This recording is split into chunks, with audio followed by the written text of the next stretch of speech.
Hello everyone, उम्मीद करता हूँ आप सभी स्वस्थ होंगे और आपकी तैयारी आप बहुत अच्छे से कर रहे होंगे। जैसा कि आप सबको पता है कि रेलवे ने जो लोग असिस्टेंट लोको पायलट उनके लिए बहुत बड़ी वैकेंसी अपडेट की है, ठीक है? जो साल 2026 की पहली वैकेंसी उसके बाद आपके रेलवे में बम्पर भर्ती आ रही है जो एक के बाद में एक नोटिफिकेशन आउट होंगे, ठीक है? उन सब की हम कंप्लीट डिटेल जानेंगे और एएलपी 2026 में कौन एलिजिबिलिटी है, ठीक है? कौन इसके फॉर्म भर सकते हैं, इसकी तैयारी कैसे करनी चाहिए, ठीक है? कंप्लीट डिटेल कौन-कौन से ज़ोन में कितनी-कितनी पोस्ट है, वो हम इस वीडियो में कंप्लीट बात करेंगे, ठीक है?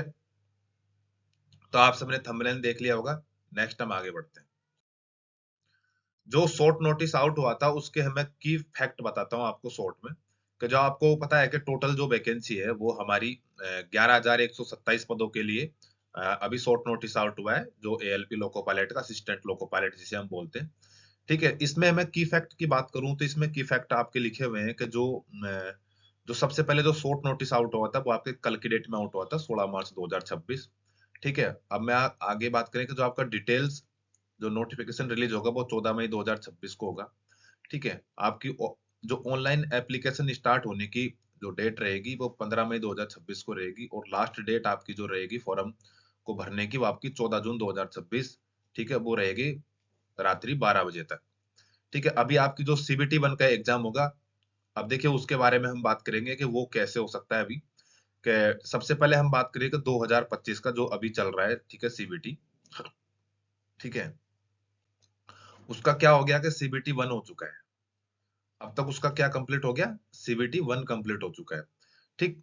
उसके बाद में आपका सीबीटी 2 होना है, उसके बाद में आपका सीबीएटी होना है, ठीक है?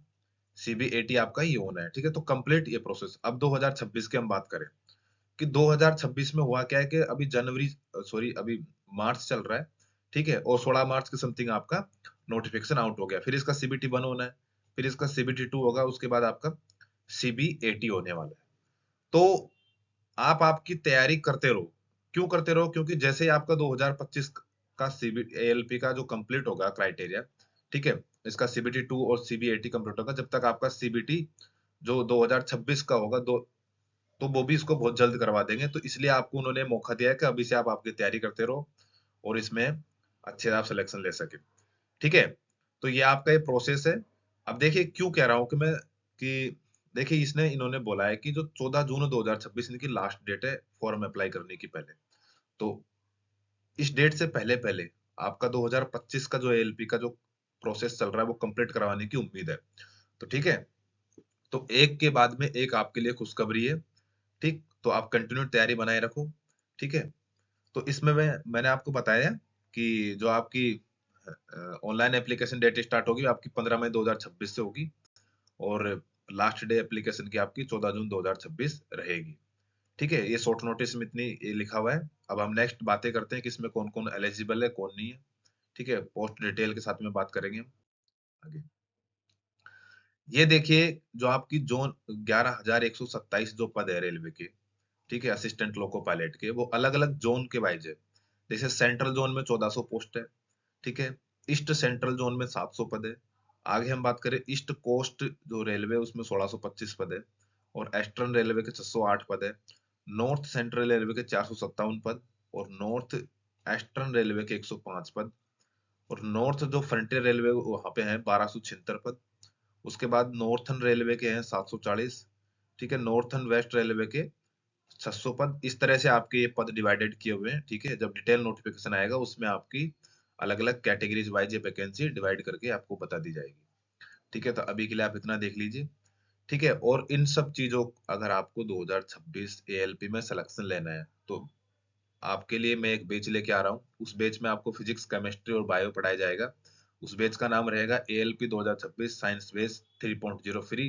तो यूट्यूब चैनल पे रहेगा, वो यूट्यूब का मैंने यहाँ पे लिंक दिया हुआ है, ठीक है? एस्पिरेंट पॉइंट 24 के नाम से यूट्यूब चैनल है, तो उसे लाइव सब्सक्राइब कर लें और आपकी तैयारी और मजबूत करें, ठीक है? नेक्स्ट हम और आगे बात करते हैं डिटेल में इसमें। नेक्स्ट इसमें 2 हमारे अपकमिंग एनुअल कैलेंडर है, जैसे अभी सबसे पहले रेलवे ने लोको पायलट का कैलेंडर लॉन्च किया, उसके बाद में क्या-क्या होने वाली है देखिए। ठीक है, असिस्टेंट लोको पायलट का सबसे पहले हमारा कैलेंडर लॉन्च हो चुका है। उसके बाद में हमारा टेक्नीशियन का आने वाला कुछ दिन के बाद, उसके बाद में आपका स्टेशन कंट्रोलर, फिर जूनियर इंजीनियर का होने वाला एग्जाम है, फिर जुलाई और सितंबर में आपका पैरामेडिकल का आ जाएगा, उसके बाद नॉन टेक्निकल एनटीपीसी आएगी फिर दोबारा से, ठीक है। उसके बाद में अक्टूबर और नवंबर में हमारा मिनिस्ट्रियल एंड आइसोलेटेड कैटेगरी का और लेवल 1 की हमारी अक्टूबर दिसंबर में ये नोटिफिकेशन आउट होने वाला है। तो रेलवे ने जो जो IOIRMS, ठीक है, ये जो इसकी रेलवे की साइट है उस पे इन्होंने 11 कैलेंडर डाला हुआ है कि हमारी जो 2026 में आपकी एक के बाद एक बम्पर वैकेंसी आती रहेगी, ठीक है, तो आप तैयारी मजबूत करते रहे, ठीक है। तो ये आप देख लीजिए आपकी नोटिफिकेशन अभी सबसे पहले जनवरी और मार्च जो उन्होंने एग्जैक्ट जो मंथ दे रखा था उसी मंथ में आपको नोटिफिकेशन ALP का आ चुका है, ठीक है। तो सिलेक्शन पाने के लिए आप इस चैनल से जुड़ जाएं, ठीक है, एस्पिरेंट पॉइंट 24, ठीक है, वहां पे आपको इसमें complete NTPC ALP group D तीनों के लिए आपको साइंस पढ़ाया जाएगा, ठीक है, जिससे आपका सिलेक्शन हो सके। नेक्स्ट नेक्स्ट अब हम बात करते हैं कि ALP में क्या हमारी एलिजिबिलिटी क्राइटेरिया रखा गया है। तो इसमें क्राइटेरिया जो रखा गया है, आपकी एज लिमिट 18 से 30 वर्ष की होनी चाहिए, ठीक है। कब तक होनी चाहिए? 1 जुलाई 2026 से पहले, वहां तक आपकी एज मांगी गई है, ठीक है। ये जो क्राइटेरिया दिया हुआ है वो जनरल कैटेगरी का दिया हुआ है, अलग अलग कैटेगरीज के हिसाब से उसमें थोड़ा रिलैक्सन होता है, जैसे ST और SC को 5 ईयर्स की छूट होती है, OBC नॉन क्रिमिनल की 3 ईयर्स की छूट रहती है, और अदर कैटेगरी का गवर्नमेंट के रूल के हिसाब से रहता है। वो फुल डिटेल नोटिफिकेशन आएगा, उसमें ये सब चीजें पता रहेगी। लेकिन अभी के लिए इतना है कि जो आपके 18 से 30 ईयर्स, मतलब 30 ईयर्स कब तक मांगी गई? 1 जुलाई 2026 तक आपकी 30 ईयर्स से ज्यादा एज नहीं होनी चाहिए, तो वो कैंडिडेट इसमें एलिजिबल हो सकते हैं, ठीक है। आगे हम बात करेंगे कि इसमें एजुकेशन क्वालिफिकेशन क्या रहने वाली है। एजुकेशन क्वालिफिकेशन आपकी 10th पास होनी चाहिए, इसके साथ में आपकी ITI सर्टिफिकेट होनी चाहिए रेलेवेंट ट्रेड के साथ में। रेलेवेंट ट्रेड क्या क्या होते हैं? जैसे फिटर हो गया, इलेक्ट्रिशियन हो गया, मैकेनिकल हो गया, डीजल हो गया, और टर्नर हो गया। इसके अलावा और क्या क्या होते हैं? जो ये जो रेलेवेंट ट्रेड्स बताए जा रहे हैं, इनके NCVT और SCVT के आपके पास सर्टिफिकेट होने चाहिए, वो कैंडिडेट इसमें अप्लाई कर सकते हैं। इसके अलावा और क्या हो सकता है? आपके पास 3 इयर्स का डिप्लोमा होना चाहिए।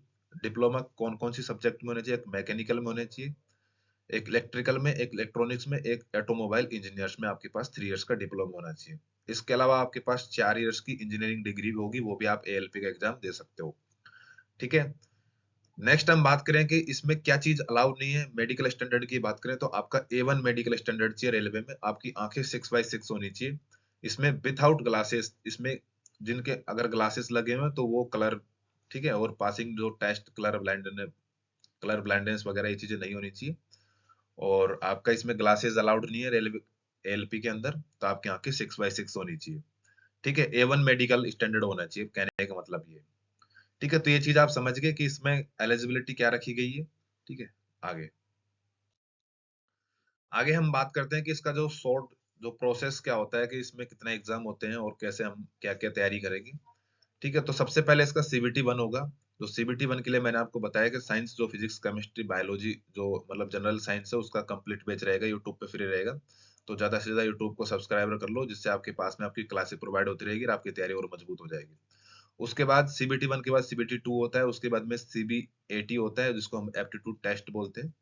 देन उसके बाद आपका डॉक्यूमेंट्स वेरिफिकेशन होगा, डॉक्यूमेंट्स वेरिफिकेशन होने के बाद में आपका फिर मेडिकल एग्जाम होगा, और फिर फाइनल रिजल्ट आएगा, ठीक है।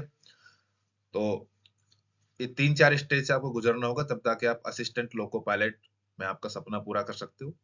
CBT 1 होता है, उसमें क्या होता है कि 75 क्वेश्चन आते हैं, वो 60 मिनट में आपका टाइम दिया जाता है 75 क्वेश्चन करने के लिए। उसमें आपका क्या क्या होगा? उसमें मैथमेटिक्स होगी, रीजनिंग आता है, साइंस आता है, और जनरल अवेयरनेस जिसमें करंट अफेयर्स स्टैटिक जीके भी रहता है। नेक्स्ट आपका जब CBT 1 क्वालिफाई हो जाओगे आप, तो CBT 2 एग्जाम होता है इसमें। CBT 2 में क्या होता है कि पार्ट 1 पार्ट 2 दो पार्ट्स होते हैं। पार्ट 1 में आपके 100 क्वेश्चन आते हैं, वो 90 मिनट के लिए रहते हैं, ठीक है। जो पार्ट 2 होता है उसमें 75 क्वेश्चन रहेंगे, वो 60 मिनट के होंगे। ये आपकी जो रेलेवेंट ट्रेड होती है उसका एग्जाम लगता है आपका पार्ट 2। उसके बाद में आपका क्या होता है? CBAT होता है। CBAT मतलब होता है जो आपका एप्टीट्यूड टेस्ट होता है, ठीक है। एप्टीट्यूड टेस्ट के लिए CBT 2 से आपके वैकेंसी का 8 गुना कैंडिडेट बुलाए जाते हैं, इससे ज्यादा कैंडिडेट वो नहीं बुलाते हैं, ठीक है। नेगेटिव मार्किंग आपकी 1/3 रहेगी CBT 1 में और CBT 2 दोनों में, ठीक है, एक क्वेश्चन गलत होने पे, ठीक है। तो आप नेगेटिव मार्किंग का ध्यान रखें। नेक्स्ट आगे हम और बात करते हैं। अब मैं बताता हूँ कि इसमें सैलरी कितनी रहती है। लेवल पे क्या होता है, जो असिस्टेंट लोको पायलट वो उसका लेवल पे लेवल 2 रहता है। अब हम 7वें जो हमारा कमीशन है CPC, उसके हिसाब से इसकी बेसिक सैलरी अभी रखी गई है 19,900। इसमें हमें क्या-क्या मिलता है और अदर अलाउंस हमें एचआरए मिलेगा, डीए मिलेगा, टीए मिलेगा और हमें रनिंग अलाउंस मिलता है। और जो हमारी एस्टिमेटेड जो हमारी सैलरी हो जाती है लगभग 30,000 35,000 के समथिंग, ये नॉर्मल सी बताई गई है। लेकिन इन हैंड सैलरी आपको सब चीजें मिला के लगभग 70,000 के अराउंड असिस्टेंट लोको पायलट में सैलरी मिलती है स्टार्टिंग में। ठीक है, जैसे जैसे आपका बेसिक पे बढ़ेगा सब सैलरी बढ़ती जाती है इसमें, तो काफी अच्छी सैलरी है रेलवे की। ठीक है, अब मैं इसमें बात करूं कि जो आपके जब आपका फॉर्म अप्लाई होगा तो एप्लीकेशन फीस क्या लगेगी। जनरल कैटेगरी के 500 रुपए लगेंगे और 400 रुपए आपके रिफंडेबल हो जाते हैं जब आप सीबीटी 1 एग्जाम एग्जाम देने जाते हो या आप एग्जाम में अपीयर होते हो तो आपको 400 रुपए रिफंड कर दिए जाते हैं। एसटी, एससी और फीमेल एक्स सर्विसमैन, ठीक है, माइनॉरिटी और ईबीसी कैटेगरी के जितने भी कैंडिडेट होते हैं उनकी एग्जाम फीस होती है इसमें 250 रुपए और फुल्ली रिफंडेबल हो जाता है। कंप्लीट मतलब 250 के 250, ये कैटेगरी में बता रहा हूँ। जब आप सीबीटी 1 में अपीयर हो जाते हैं तो आपके 250 रुपए कंप्लीट रिफंडेबल रेलवे कर देता है। अब इसमें क्या मैंडेटरी हमें क्या ध्यान रखना चाहिए अभी हमको ये ध्यान रखना चाहिए कि जो आपका आधार कार्ड है, ठीक है, वो आपकी जो 10वीं की मार्कशीट है उसके हिसाब से मैच होना चाहिए 100%। आपका name, date of birth, 10th की सर्ट जो मार्कशीट है उसके हिसाब से आपका आधार कार्ड और 10th सर्टिफिकेट सारे डॉक्यूमेंट्स मतलब रेलेवेंट जितने भी डॉक्यूमेंट्स होंगे वो 10th की मार्कशीट के हिसाब से नेम और डेट ऑफ बर्थ 100% मैच होना चाहिए। वरना अगर आपका मैच नहीं हुआ तो आप डिस्क्वालीफाई हो जाओगे, आपको डॉक्यूमेंट वेरिफिकेशन से आउट कर दिया जाएगा। ठीक है, तो इस चीज का आप ध्यान रखें स्पेशली कि आपको मैंडेटरी रिक्वायरमेंट क्या चीज है। ठीक है, फॉर्म भरने से पहले आप ये सब चीजें चेक कर लेंगे, आपका नाम, डेट ऑफ बर्थ, ये सब चीजें एकदम डिटो मैच टू मैच है 100%, तभी आप फॉर्म अप्लाई करें, वरना आपका रिजेक्ट हो जाएगा फॉर्म। ठीक है, अब मैं नेक्स्ट बात करता हूँ जो हमारा सीबीटी 1 होगा उसका सिलेबस क्या रहता है। मैंने आपको बताया कि 75 क्वेश्चन आते हैं 60 मिनट में। उसमें मैथ के क्वेश्चन रहते हैं 20, वो 20 मार्क्स के होते हैं। जनरल रीजनिंग के 25 क्वेश्चन 25 मार्क्स के रहते हैं और जनरल साइंस के 20 क्वेश्चन आएंगे, वो 20 ही नंबर के रहते हैं। और 10 क्वेश्चन आपकी करंट अफेयर्स और जनरल अवेयरनेस रहता है, वो 10 मार्क्स के रहते हैं। इस प्रकार टोटल 75 क्वेश्चन का टोटल जो मार्क्स क्राइटेरिया रखा गया है वो 75 और 60 मिनट में आपको करना हो तो नेगेटिव मार्किंग मैंने आपको बताई 1/3 इसमें नेगेटिव मार्किंग रहती है। इसके लिए मैंने आपको बताया कि जो जनरल साइंस है, जनरल जनरल साइंस में क्या क्या आपके आने वाले, नेक्स्ट हम बात करते हैं। जनरल साइंस के अंदर मैंने आपको बताया कि एक तो फिजिक्स आएगा, केमिस्ट्री आएगा एंड लाइफ साइंस आएगी। ठीक है, जो 10वीं जो बेस होता है जो हमारा 10th की स्टैंडर्ड लेवल पे, वो आपकी जनरल साइंस में पूछी जाती है। ठीक है, तो जनरल साइंस को एकदम मजबूत और अच्छे तरीके से समझने के लिए और आपकी तैयारी अच्छी करने के लिए आप यूट्यूब चैनल को सब्सक्राइब करें ज्यादा से ज्यादा। वहां पे आपके लिए एक बैच लेके आ रहा हूँ मैं, एएलपी 2026 साइंस बेस 3.0, जो यूट्यूब पे फ्री रहेगा। ठीक है, वहां जाओ, आप आपकी साइंस की तैयारी और अच्छे से मजबूत कर लोगे। ठीक है, तो इस वीडियो में मैंने आपको कंप्लीट डिटेल बताई कि एएलपी लोको पायलट के लिए आपकी जोन अलग अलग जोनल वाइज कितनी वैकेंसी आ रही है। ठीक है, आपका एलिजिबिलिटी क्राइटेरिया क्या रखा गया है। ठीक है, और आपका सीबीटी 1 का सिलेबस क्या होगा, और इसके साथ साथ जो आपका जनरल साइंस पढ़ाया जाएगा वो एएलपी, एनटीपीसी और लेवल 1 मतलब ग्रुप डी, तीनों का आपका एक साथ साथ कंप्लीट कवर कराया जाएगा, जिसमें आपका physics, chemistry, biology complete science रहेगी। तो चैनल को ज्यादा से ज्यादा सब्सक्राइबर कर लो। इस वीडियो में इतना ही, मिलेंगे नेक्स्ट वीडियो में। जय हिंद, जय भारत।